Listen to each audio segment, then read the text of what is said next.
NEET প্রশ্ন ফাঁস কাণ্ডে উত্তাল সংসদ। বুধবার সংসদে বিস্ফোরক।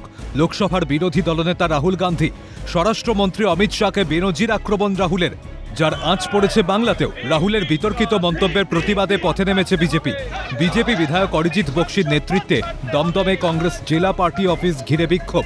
প্রতিবাদে সামিল বহু বিজেপি কর্মী সমর্থক। রাহুল গান্ধীকে মিথ্যাবাদী আক্রমণ অরিজিৎ বক্সির। রাহুল গান্ধী এবং কংগ্রেসকে সংযত এবং শুধরে যাওয়ার হুঁশিয়ারি বিজেপি বিধায়কের।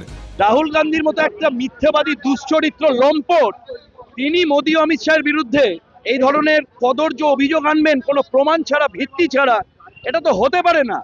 রাহুল গান্ধী যদি না শোধরায়, কংগ্রেস পার্টি যদি না শোধরায়, এরপর কিন্তু ভারতীয় জনতা পার্টির কর্মীরা নিজেদের আবেগকে আর সংযত করে রাখতে পারবে না। আর তৃণমূল কংগ্রেস জাত মান সবই খুইয়েছে। এইরকম একটা দল যার কোনো পশ্চিমবঙ্গের বুকে আর অস্তিত্ব বলে কিছু নেই, সে এখন খড়কুটোর মতো কিছুদিন আগে পারলে সিপিএম এর গলা জড়িয়ে ধরছিল, আজকে পারলে কংগ্রেসের কোলে লাফ দিয়ে উঠে পড়ে।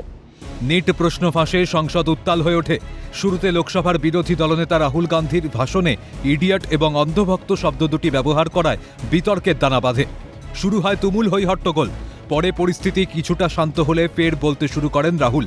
এরপরই তিনি নিট আন্দোলনকারীদের প্রসঙ্গে অমিত শাহকে তোপ দাগেন। তবে রাহুল গান্ধীর এই মন্তব্য কোনোভাবেই কাম্য ছিল না। দেশের স্বরাষ্ট্রমন্ত্রীকে আক্রমণের প্রতিবাদে দমদমে প্রতিবাদ বিক্ষোভ। শান্তনু সাহার রিপোর্ট, ক্যালকাটা নিউজ।